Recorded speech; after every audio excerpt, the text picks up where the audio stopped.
Law of Wisconsin. The required notice ran in the Saturday, April 13th issue of the Waukesha Freeman, and the agenda has been posted on the LCCA website as well as front entry doors in both school campuses. Our mission, which we like to reiterate to kind of level set for all of our meetings, is to train the minds and improve the hearts of our young people through a content-rich classical education in the liberal arts and sciences with instruction in the principles of moral character and civic virtue. And in that vein, would you please stand and join me as we say the Pledge of Allegiance?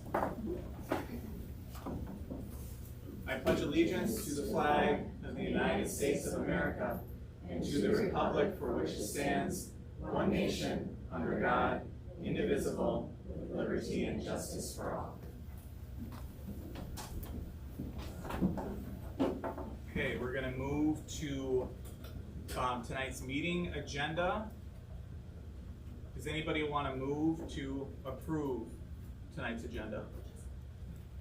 I'll make a motion to approve the agenda. It's been moved and seconded. Any discussion? I'd actually like to request 2 additions to tonight's agenda. I have 2 action items. One is approving my annual approval of any opt-outs for the forward exam done annually. And the second is a budget line item that just comes to my attention today that I can discuss with you guys today. What was the other exam? The forward exam. Those have to be formal. Okay.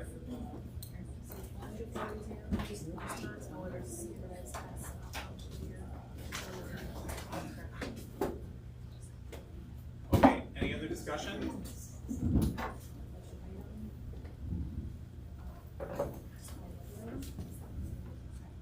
And for exam opt-out. Okay, so this new understanding, what we'll do is approve tonight's agenda with a friendly amendment to add these 2 action items, which is the opt-out for the forward test for families as well as a budget.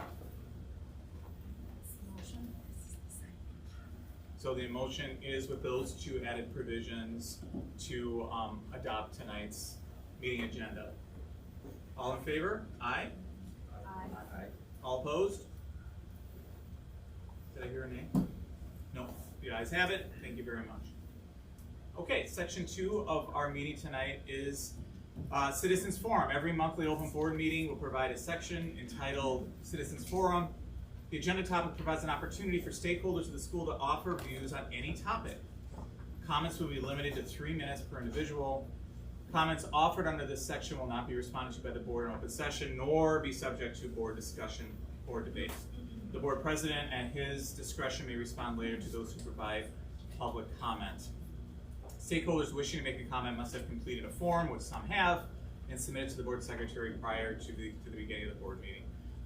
So, Madam Secretary, does this consist of all the comments that we have? Oh, we have an under the wire addition that we will allow. Thank you. The gentleman in the sharp blue tie. All right. Do we say names? Yes. All right. So, Eric Higginson, the first comment, new school, and comment response. Sorry, I came in late, so I But no had to put comment. like a very quick thing on there just to get them on there for you. So it was more to like basically who's going to occupy the new school. Okay. Just a comment with that as we've been processing and trying to think through all that, because we do have kids at different levels in my own family, so that we understand that there's some pros and cons to doing it either way.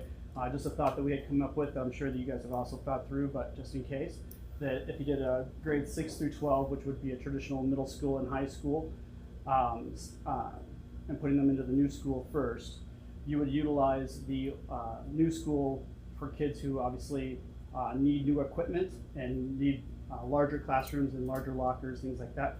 And you would not have to retrofit the West Campus with new stuff to be able to fit those students and the requirements that they would need. So it would be less overuse of money for something you're not going to recapitalize once you move out of that school. Okay, thanks for that context. Yep.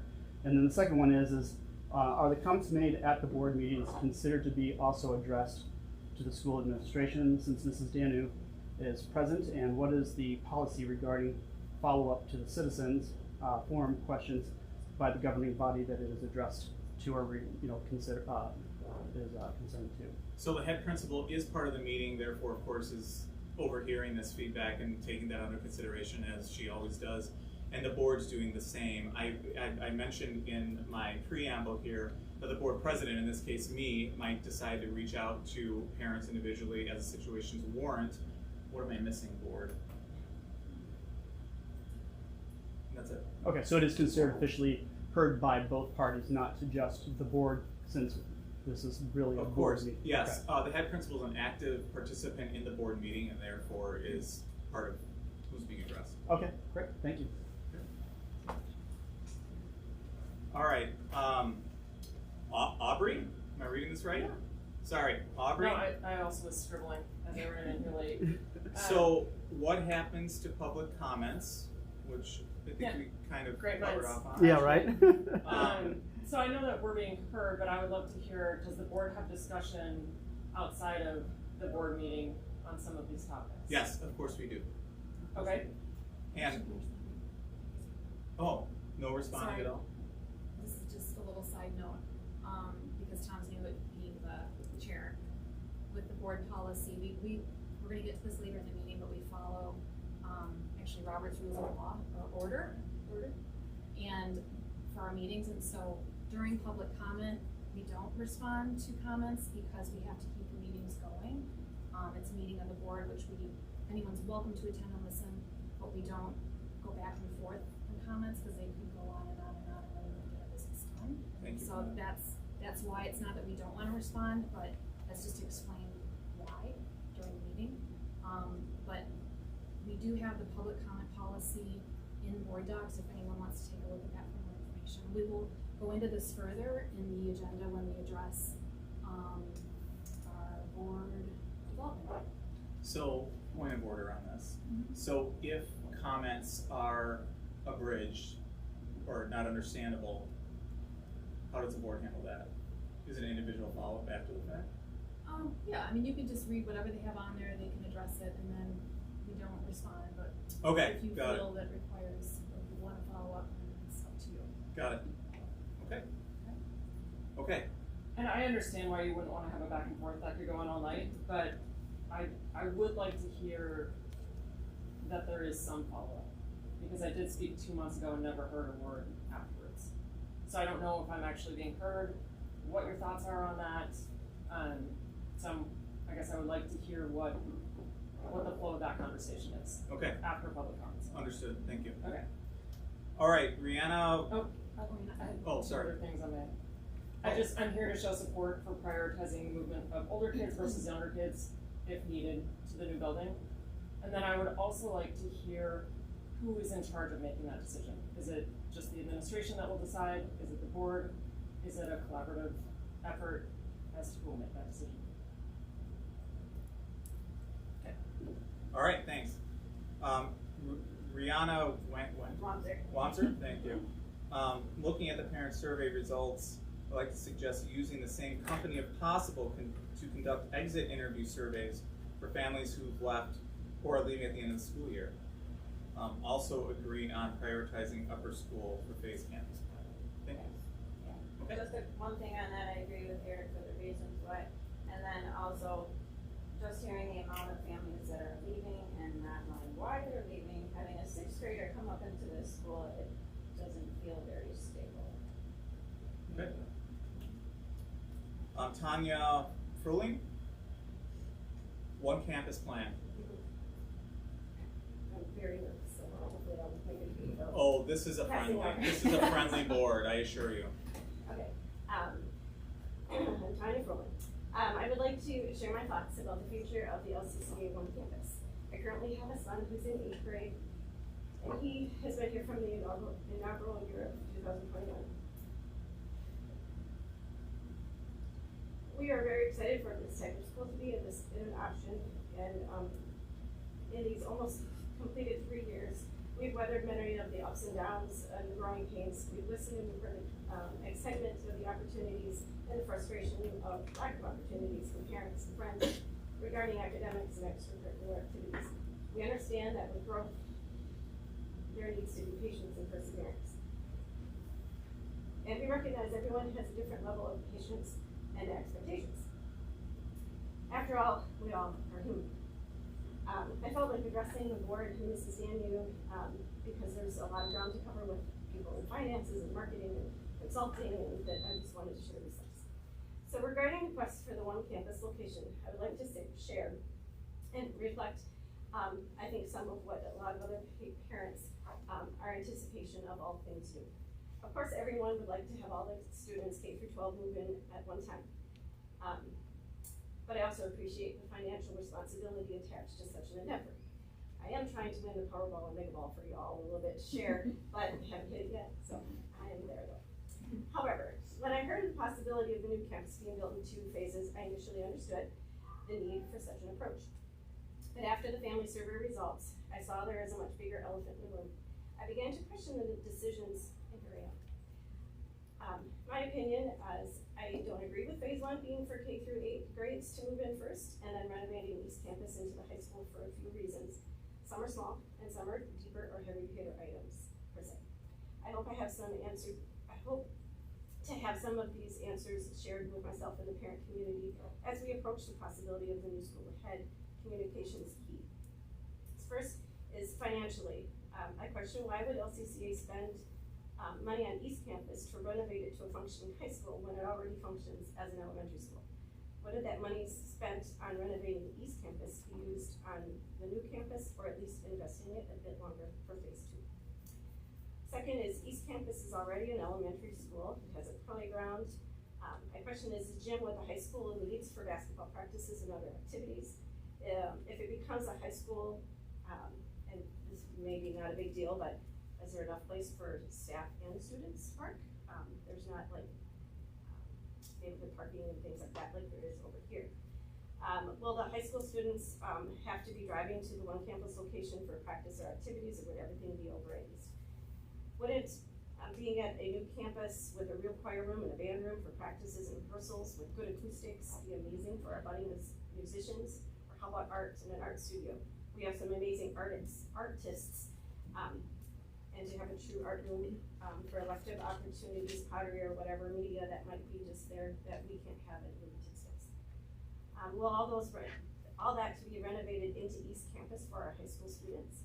I want to believe that each of our classes move into high school, that they will continue to grow in enrollment. I would love to see the students excited to stay because the new space fits them and was made for them as a high school for high school students. And last is the morale of our high school students. I'm currently in a book study at my church called Resilience. It covers the connection and education of children and their relationship with Jesus and building lifelong believers. The connection I made to LCCA is the education and connection. LCCA is striving to build the connection and love of lifelong learning. Resilience talks about the 3 B's: belonging, believing, and becoming. All the marketing research about school choice is directed to or for parent feedback. Our children aren't machines that fit into the marketing research. They are just the balls that are in the pinball machine. I believe we need to see our budding young adult students as the humans they are. They have feelings, desires, likes, and dislikes. Let us not forget who is spending their 35 or 40 hours a week in a school setting. It is the students. I understand some will never see the new high school before they graduate, but the students that are currently our 7th through 9th graders have had excitement about the potential to spread their wings and become part of all things new, to feel like a real high school with rooms and areas that were built with them in mind, their extraordinary academic opportunities in mind as well. There may be some students whom it doesn't matter much to them if they're at the new campus or not, but for some of them it is a big deal. Let us not clip their wings. Let us ask their opinion. They matter too. At the beginning of the school year at our Welcome Parents event, there was a visual of a triangle that showed it takes the teachers, the parents, and the students to make our school successful. Let us allow the students to fill in that line of that triangle, not just by attendance, but by their thoughts, their feedback. Our students are amazing human beings that need to be shown that they belong at LCCA, that They believe LCCA cares about them, believing in them, and that LCCA wants them to become what they are truly capable of becoming. I ask not only for myself, but some of the other parents as well. Please consider our high school students and don't phase them out, but please phase them into phase 1. I appreciate all your time, your attention, and your effort in making the dreams of our students, our families, and our faculty come true. Like Dorothy from The Wizard of Oz on the 85th anniversary of the movie release here in Oconomowoc, let us continue our journey on the Yellow Brick Road. There is no place like a one campus home. Thank you.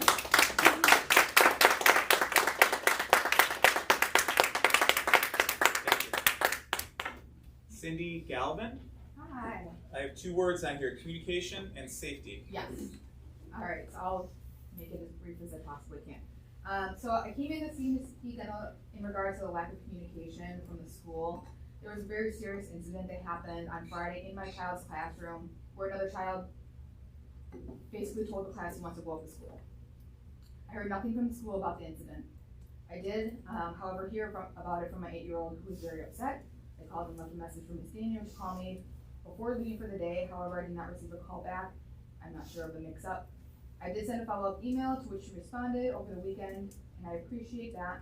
We set a meeting for Tuesday morning, and then verified the details of the story with the teacher that was in the room when it happened. During my meeting on Tuesday, I was told that there was no reason to notify parents of what happened.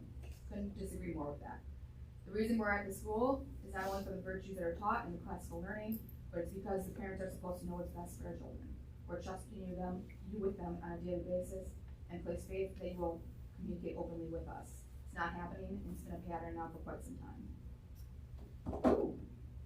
I'm not saying that the school should release the name of the child, what exactly happened to the child after the communications with the child's family, but we have a bunch of parents now questioning what's going on, and we still heard nothing. People are losing faith in the leadership of the school, and when I told that to Ms. Daniel, I was told that parents should have faith and trust in her to make the best judgment call. It's extremely hard to do when there's been a series of lack of communication. When we do bring it up, our concerns are shut down, and we're told that she knows best. Also in my meeting with Ms. Daniel, a comment along the lines was made of, well, you're trusting an 8-year-old when referring to the details of the story. Yes, I trust an 8-year-old. I raised her to be a kind and honest human who does not lie.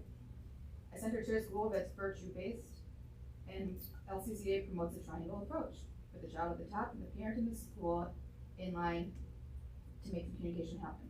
This is not happening, and right now, the only choice I have is to believe an 8-year-old due to the lack of communication.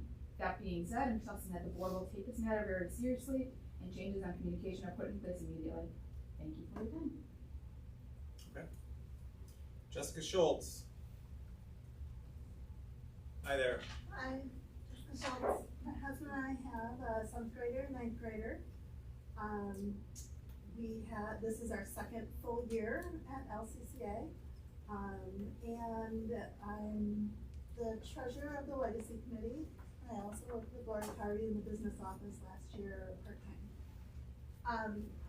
I wanted to talk today, well first I wanted to say I appreciate the time that you all put in on board and the time that Ms. Daniel puts in. I know it's a tremendous amount of time, both for the board and administration. It is appreciated. One of our priorities of sending our kids to LCCA was to raise the bar on the academics. We like the academics in the school. We feel like our goal has been met by sending our kids here, and we love the passion and knowledge that the teachers bring to the school. I do want to talk though about the board and the admin's priorities. Every year, I believe that the priority should be on that current year and making the current year the best it can be for all the students at the school. Long-term plans should come second. My kids only get to be in 7th and 9th grade once. They don't get to wait for something better to come along. They are only in 7th and 9th grade now.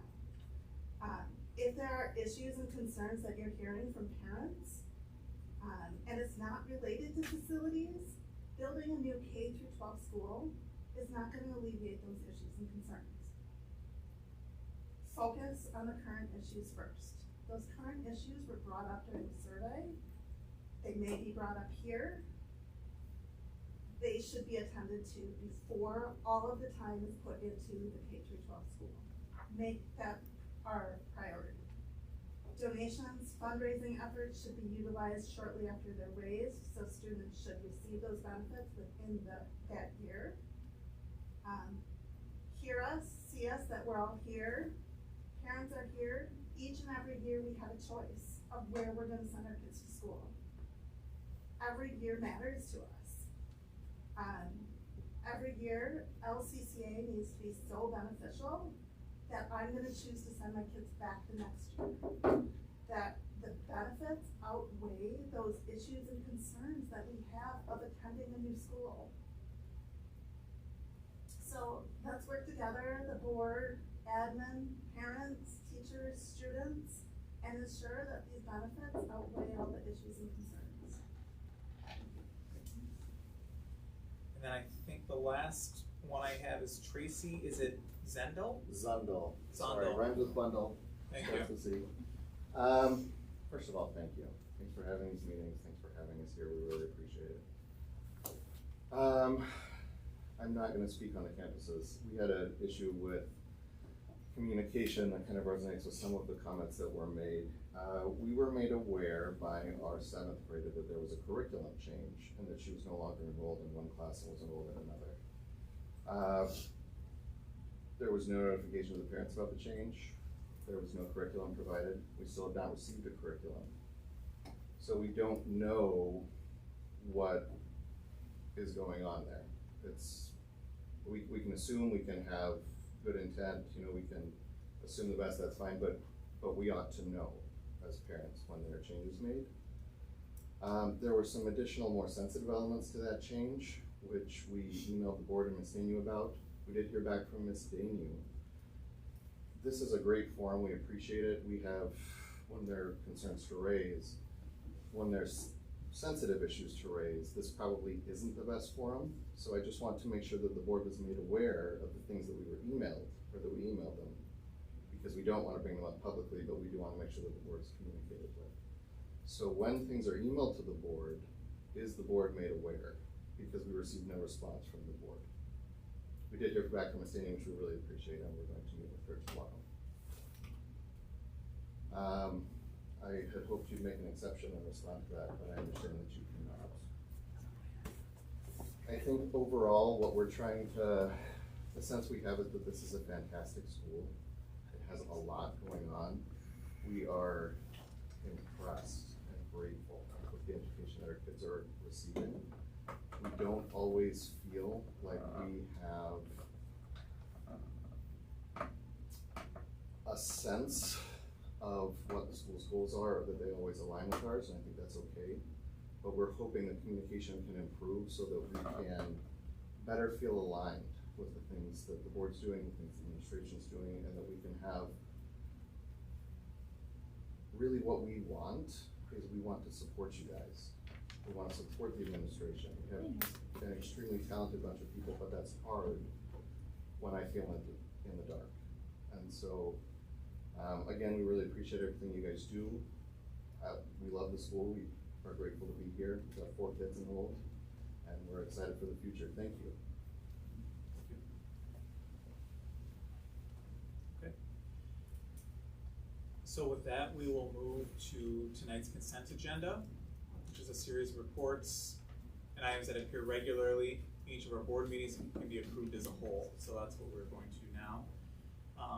Board, you've had access to this information. Does anybody want to make a motion to adopt tonight's consent agenda? So moved. I make a motion. Any second? Second. Okay, it's been moved and seconded. Any discussion? No? Let's move to a vote. All in favor of adopting the consent agenda, please say aye. Aye. Those opposed? Okay. You guys have it. With that, You actually should say approval of minutes, just minutes. in the template. school leader report. Yes, thank you. You should each have a copy. I'm just gonna highlight a couple of items from my leadership report this month. The first of which are fun celebrations. We were able in the last month to bring guests to school to speak with the students. Dr. Ben Carson visited the elementary school, and Wisconsin Supreme Court Justice Brian Hagedorn was at the West Campus. Both of those events were really powerful for the students, and the West Campus opportunity was open to families and guests as well. Justice Hagedorn spoke to 7th through 12th grade at Assembly, and then visited and participated in 10th and 11th grade history classes.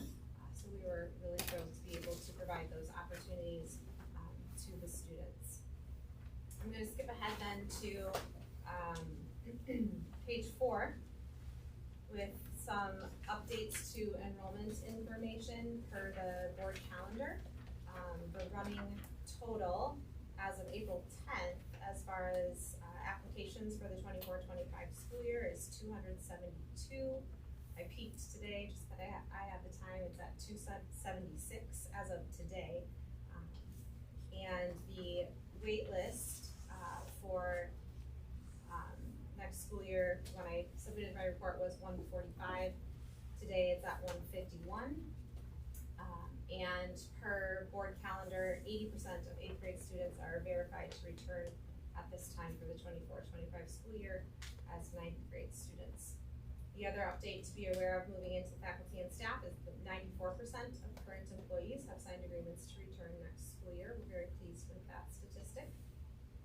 We still have the business office assistant job posted for this year.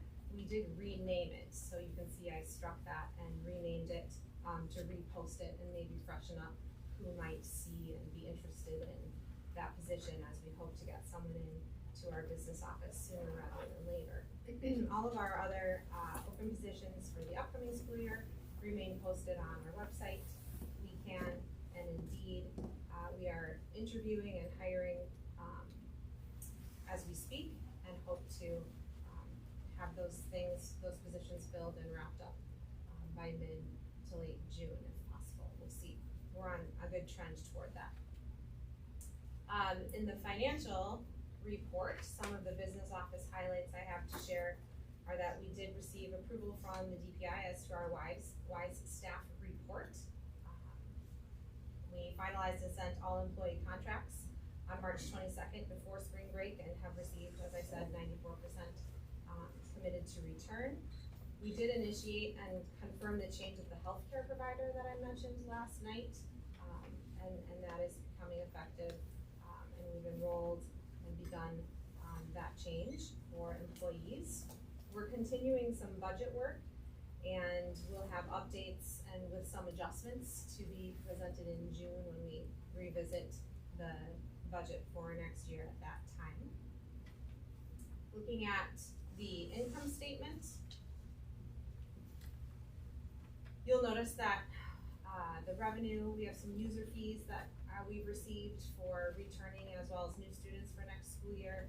We received about $25,000 in state aid, and we have been receiving donations from gala sponsorships and underwriting. Our expenditures included some snow plowing in February, and some other standard facilities costs. We did purchase 2 new floor scrubbers with the George Moss grant that is allocated to capital improvement, and we made payment to CISA, which includes 2 months of invoices from CISA 5. The bank reconciliation report reconciles to the ending balance of $939,526. We also have the money market account, which reconciles to the ending balance of a little over $1 million. The deposits, again, were comprised of gala donations and gala ticket sales, as well as the user fees. And many of the checks processed in March were just standard monthly operating expenses. Regarding the budget versus actual report, the revenue categories are trending as to be expected for the third quarter.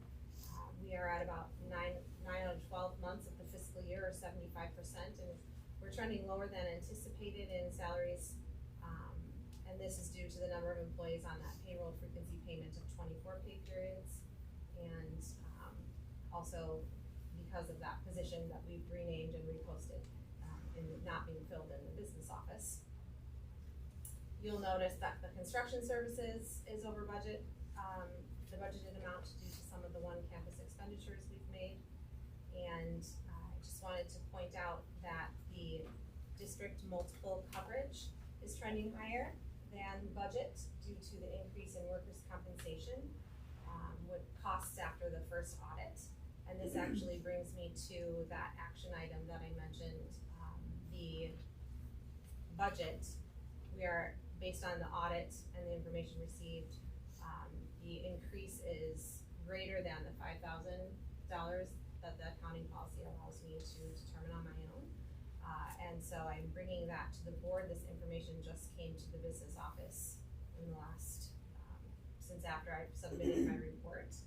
And so I'm asking for board approval to pay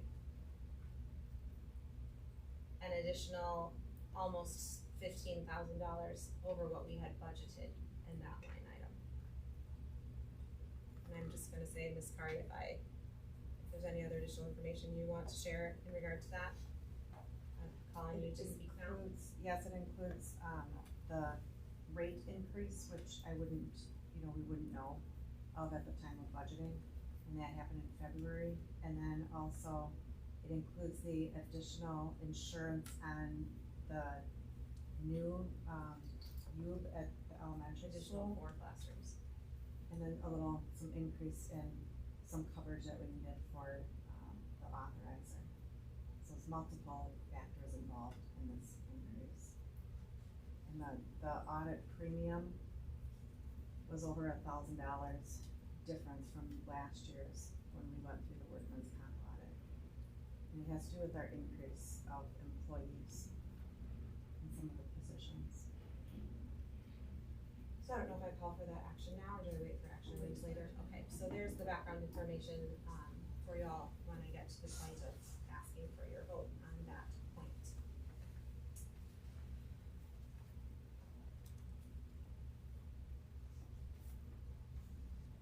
So moving on then from the financial information, I will skip ahead to page 7 of my report and just draw your attention to the marketing and fundraising section.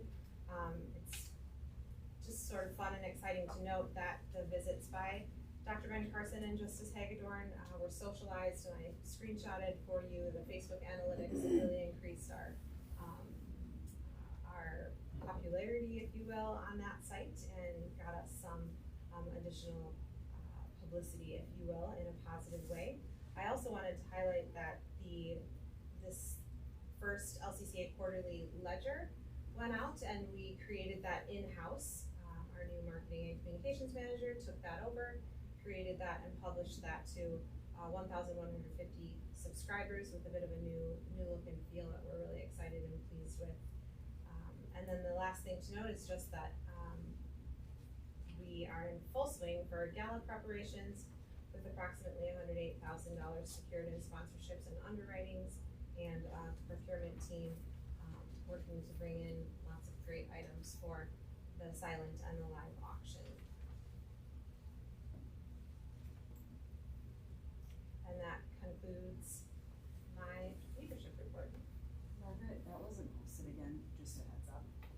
I believe we'll be posting leadership reports after I've had the opportunity to present them. So they'll go live once the meeting is adjourned.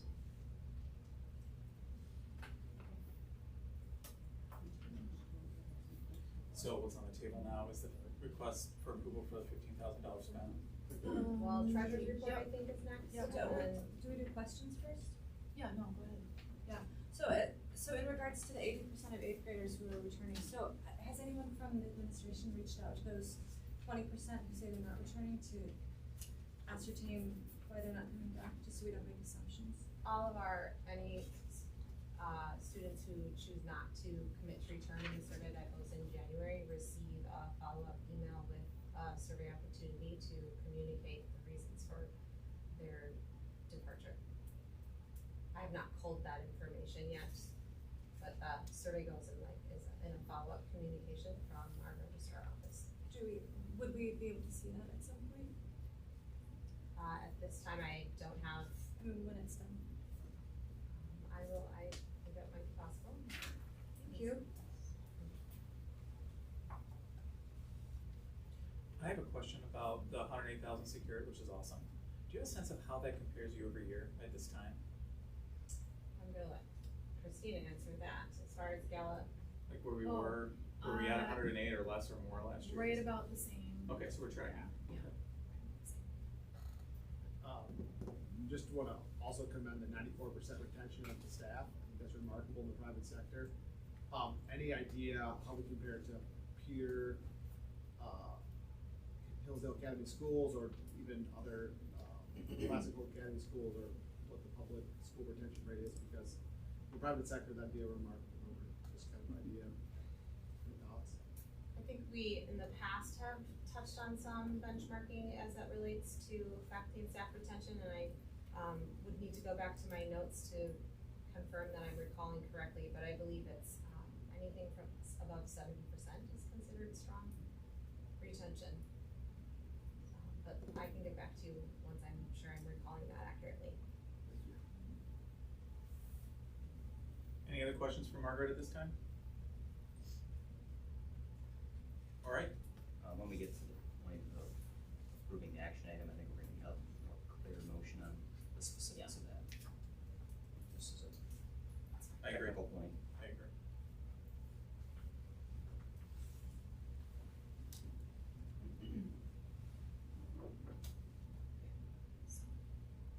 Treasurer's report. Brian? Okay.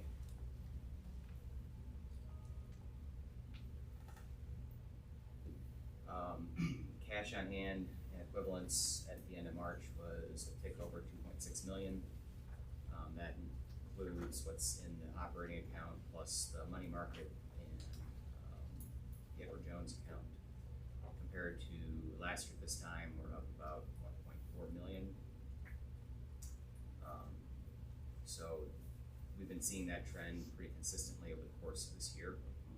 Our projected cash on hand at the end of this year is now about 2.4 million. Again, we've been trending about $100,000 improvement each month that goes by.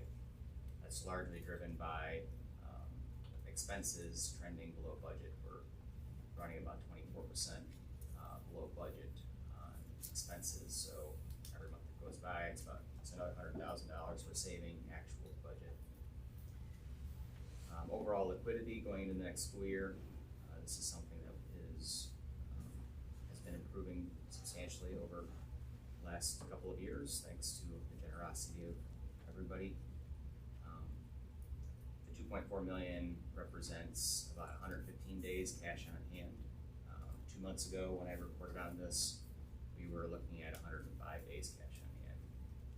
So to do the quick math on that, it's just dividing the cash at the end of the school year by the operating budgeted expenses for next year, and then multiply that by 365 days. Just as a reminder or reference, for bond financing, as we're looking at the One Campus project, the rule of thumb for liquidity needed to underwrite going into it is to have between 45 and 60 days of cash on hand.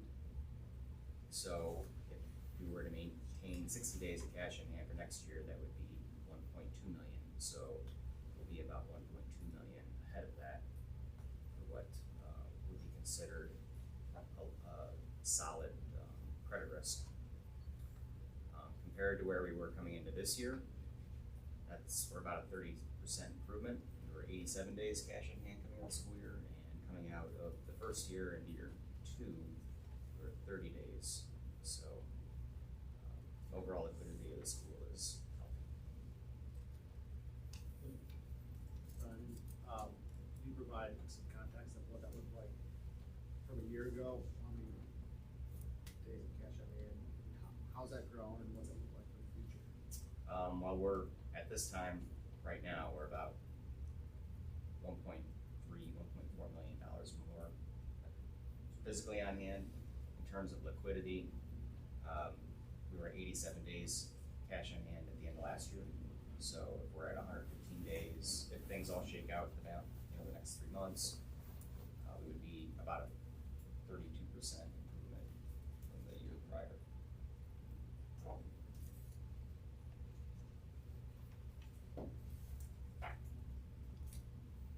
That's all I got. Any other discussion on treasurer's report?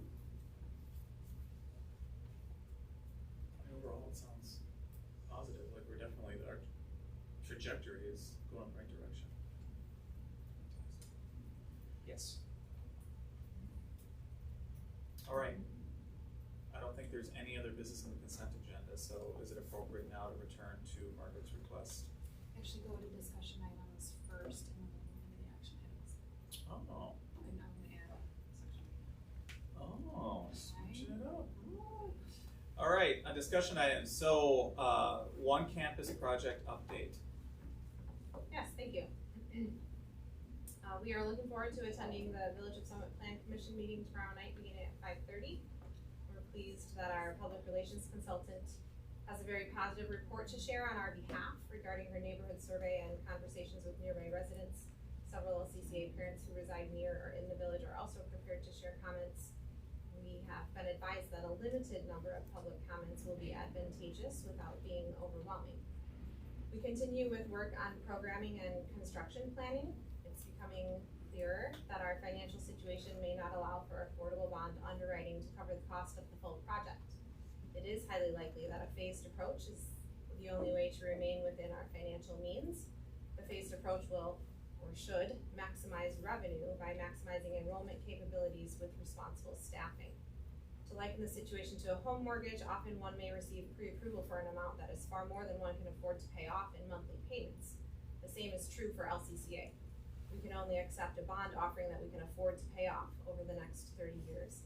We feel it is prudent to keep our debt to revenue ratio within 15 to 20%. It is my role to present to the board all of the various options of construction and costs. There is no doubt that the ideal and most desirable scenario is a full K-12 building all at once. However, fiduciary responsibilities require the board to evaluate institutional capabilities and the alternate options to allow for a balanced operating budget.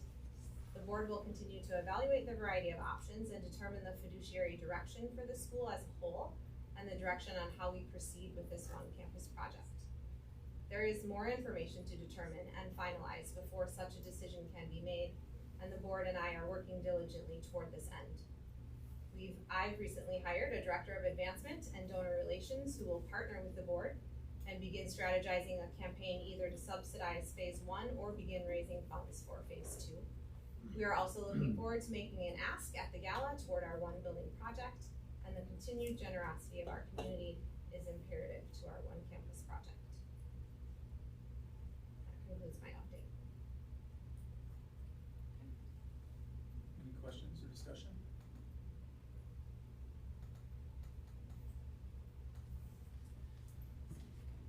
I'll echo what Margaret said. We can only take on a bond which we can pay for, even though we might be getting greater amounts of money. We have to make responsible decisions, so it's a lot of hard work going into it.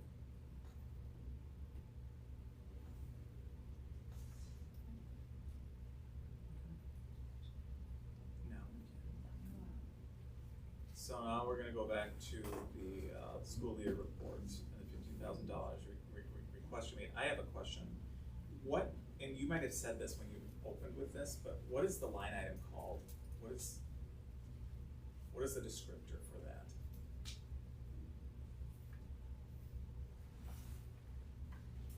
Multiple coverage, district multiple coverage. Which expense line is that in?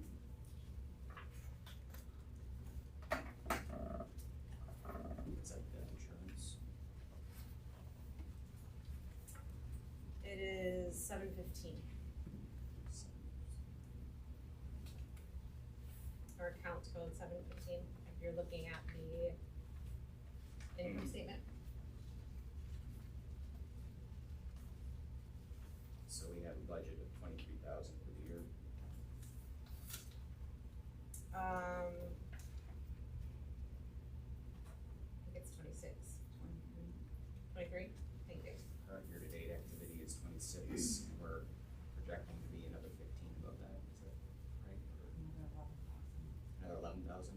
So.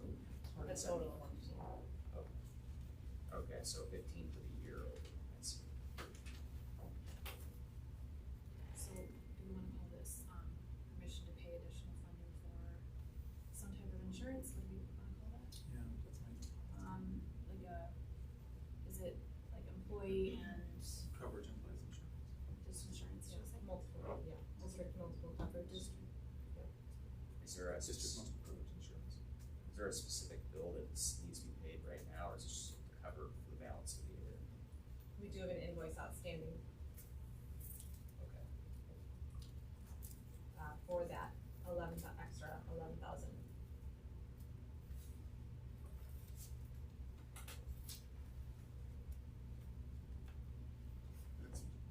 Sounds like it's mostly workers' comp related due to growth in headcount of employees. Do you wanna add anything else? Sorry. It's a combination of the premium increase, the increase in the types, in the coverage.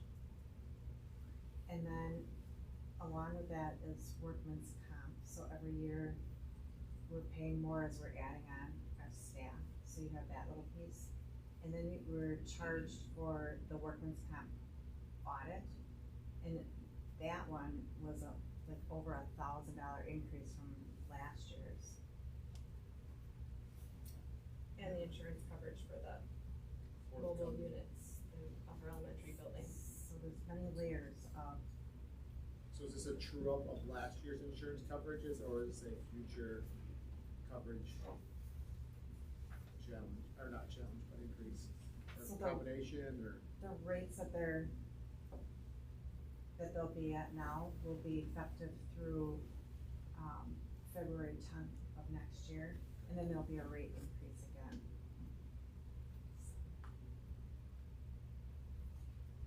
Is it common practice to break all those items out in the budget versus rolling together? We have line on 730 is unemployment state, 731 is federal, quarterly, 790 is other. When you look at all those together, we're well under budget. And there's more than enough to cover what you're asking for now. So I'm just curious if we're just making it difficult on ourselves That and is, roll these into one. that is a good question in the sense that, the different account codes and the breakout, the accounting policy is $5,000 over. So I wasn't, the clarity in that is it an account code $5,000 over, is it a larger umbrella budget item? So bringing it to you is also just out of precautionary measures so that I was not overstepping in any way, but to your point, there is still money available in the bigger insurance umbrella of all that we do pay. I'd have to look at the accounting policy more specifically. I know, I so, think agree. enough time to really think about it, but given where we're at with the total budget and the other line items well under it, I don't have an issue with it myself. So maybe just we, for this one time, just to make sure we pass this, so we know it's okay to use those funds, I but then we appreciate can clarify for the future, if this would be necessary. Yeah. And maybe I would suggest the motion would be something like, motion to approve up to $15,000 to cover the additional increase in district multiple coverage insurance. That would be great, does that work? Okay, that's my motion. Second? Yep. Any discussion, any additional discussion? I'll just add that from an insurance standpoint, it sounds like, these are commercial insurances, which is where I live, and I'm not surprised that, there's an increase in the commercial insurance market, whether it's workers' comp, facilities insurance, that type of thing. I guess just my future ask would be understanding what portion of it's related to the retro, when they look at the audit, and then what portion is related to the harder market that we're facing for the upcoming year, which I'm sure it sounds like it's a combination of both. So some portion of it's due to our growth in headcount, I'm sure, I haven't seen the numbers, but then some portions due to the increased cost of insuring facilities, that type of thing. It should be nice to understand the breakdown. All right. Are we ready to vote? All in favor of this motion, please say aye. Aye. Anybody opposed? You guys have it, motion passes. One more action item.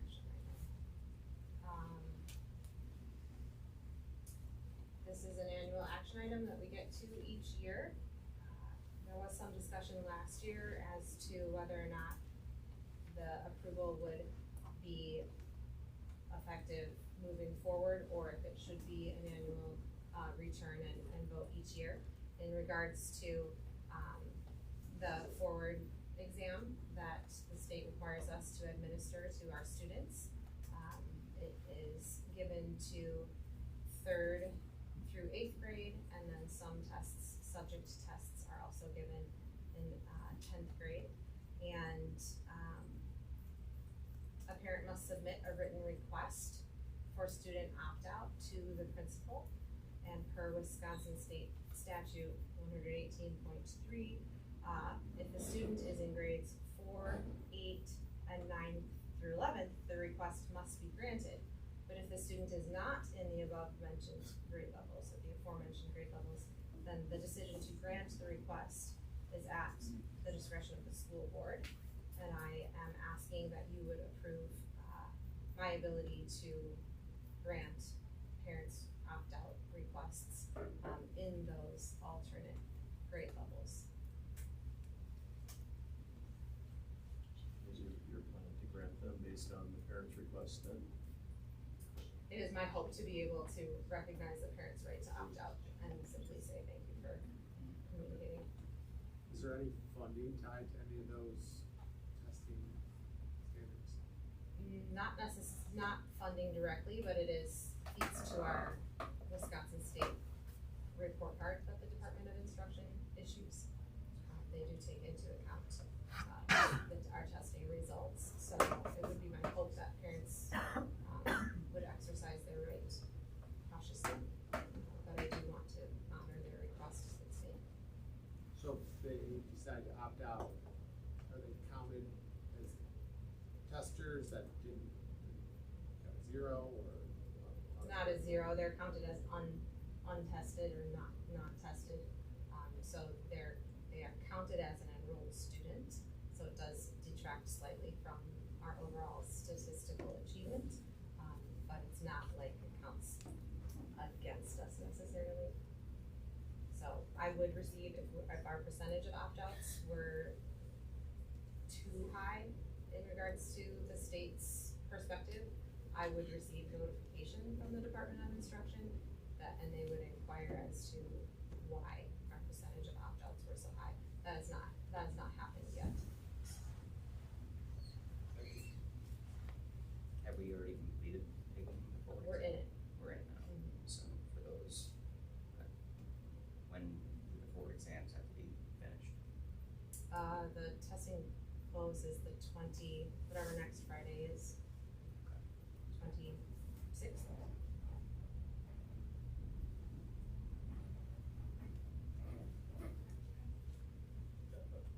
I want to be clear, the board needs to be clear, is this every year request or is this a go forward change? I think it's an every year request. Last year, the discussion was whether or not it would be every year or if it would be just go forward, that there's just like it, and that the decision last year was just for last year, and so I'm bringing it again for this year. Besides what was discussed, is there any negative applications other than we cross that threshold, the state notifies us, but is there any other reason you wouldn't, I'm assuming since you're asking for it, there's right. I don't think there to be any other reason, or any reason that we would not honor our parents' opt-out. It seems unusual that it's an automatic recognition in those given grade levels, so it seems only appropriate that it would be recognized in the other grade levels as well. Okay. Any other discussion? So the motion, as I understand it, is to approve Margaret's request for the forward exam to grant permission to parents for whose students, regardless of what grade they're in, want to opt out. That's the motion. That's correct.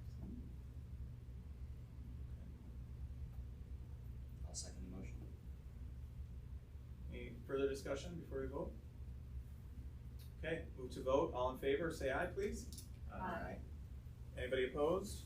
Nay? The ayes have it. Motion passes. Thank you. Okay, we have one more. So about 2 or 3 meetings ago, we started a board development section of our meetings where we take a few minutes to develop the board and talk about best practices in board governance and all the fun stuff related to that. So today we're going to talk a little bit about Robert's Rules of Order, which governs how we conduct meetings and how we interact with one another. And I think I'm gonna move, I hate like talking like this. I'm gonna move over here so I can see everybody. Okay. Okay. Let me get my chair out.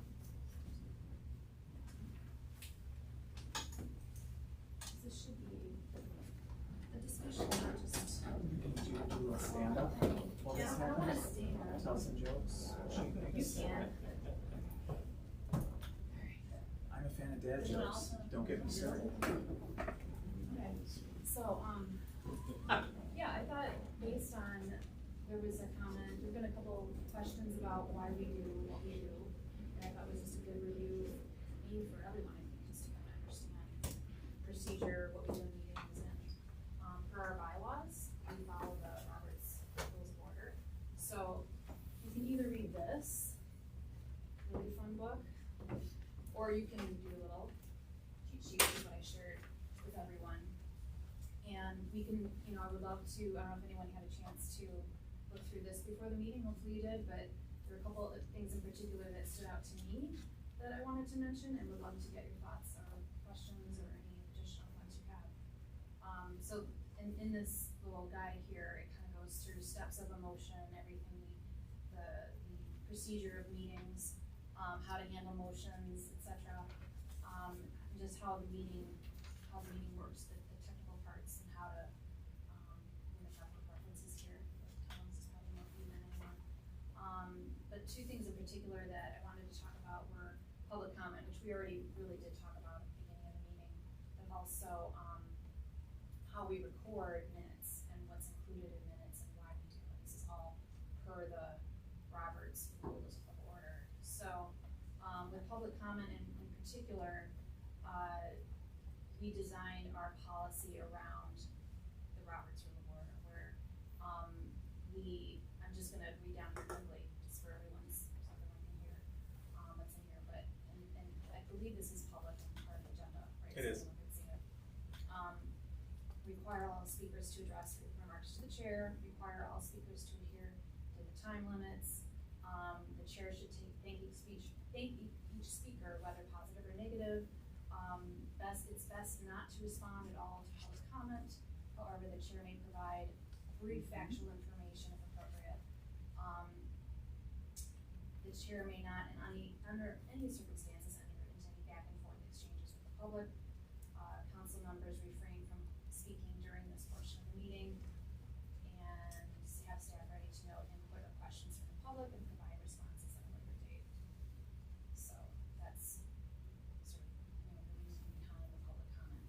And then, in terms of minutes, Stacy, I know you did, it doesn't have anything in here per se, but I know you did a little bit of research on meeting minutes per Robert's Rule of Yes, Order. just at the end of Robert's Rule of Order, and it was recommending that, because the minutes should pertain to the actions of the meeting and not the words that were said, that we wouldn't, put in the detailed comments in the minutes. You would just either list the person that spoke or just say that the board heard, public comments from the parents or community member or whatever. Okay, so you're speaking just about the public comment section, not anything Right. else? Okay. Right, in that section there, and then in the other sections is recommending that you try to just keep it to the exact information that was done and not have a big narrative with it, but show more of the action. So just, talking about what was the motion that was stated, make that very clear what the motion was, who moved it forward, and how it was passed.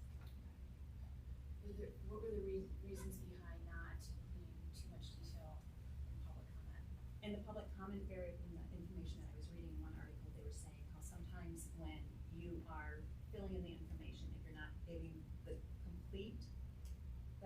saying that sometimes it can be Transcript? interpreted, right, like a transcript of it, that it can be interpreted differently than what the person was trying to give it, what they were wanting to present, and they have used one example where a case had come across that a community or a parent was trying to sue the board in some way for making his comment look different than what it was, just because it wasn't the full transcript of what they had said. So just, that's what the Robert's Rules of Minutes, just to keep it to the exact, what's happening and not get real lengthy with everything. And the more you deviate from that, the more context becomes an issue. Right. Well, the good news is we're doing a better job of recording meetings, so if parents or anyone wants to know exactly what was said, they can go to the recording and hear exactly what was said. So it is being recorded in some way, it's just not in the minutes, which I think is appropriate. Oh, I do too. And I like how you do in the minutes. You're capturing the essence of what happened, but without a transcript. Right. But does anyone else have any thoughts or questions about any of that, or any of the procedural things that we do during meetings? Is it covered during the Board of Education? Is that it, Sam? These rules, are they covered during the Board of Education? Oh, are you talking about The board training? Yeah. Actually, sometimes they give, board training, he's talking about board training still, and whether or not. It's more presentation based. Yeah, I think It's less. I've been to a training, like the very first one I went to was much more technical, got into this kind of stuff. It seems like it's moving more towards, bigger concepts and governance, Best and practice. not getting into the granular details of. I mean, they will have maybe a breakout session on agenda planning, or, things like that, but they don't get too much detail. I'll just read the book. You can take this. I attended board training relatively recently, and I know that my fellow board members who've attended it, I've gotten the same feedback from them. It's incredibly beneficial for board members. And it's less structured meetings like this. I had one structure. It's more like, this is what boards need to know about the law. This is what board needs to know about marketing and communications. And they really do a good job, I think, of cherry picking best practices. And then there's always a discussion and Q&A. That's kind of how it's set up. A lot of discussion about policy, the different forms of policy. Parliamentary rules, Robert's rules are adopted in our bylaws, so it probably takes, from my point of view, takes practice. Right? You don't come out of the womb knowing how to follow Robert's rules. So. Right. And next week, both Randy and Skylar are going to Hillsdale for board training for the first time. Did you show them the handshake? Oh, never mind. No, he'll figure it out. Gotta pass first. That's right, you get a full pass. Alright. Okay. Any other discussion? Okay, and that is the last formal entry we have on our agenda. And with that, we have a closed session planned tonight, so I think we're at a point where we move into that. Make a motion to Right. close. So I'd like to motion to move into closed session for Wisconsin State Statute 1985 to discuss purchasing of public properties for competitive or bargaining reasons require a closed session. I make that motion. Anybody like to? Second. I'll second. All in favor, aye. Aye. Opposed, nay. The ayes have it. Thank you.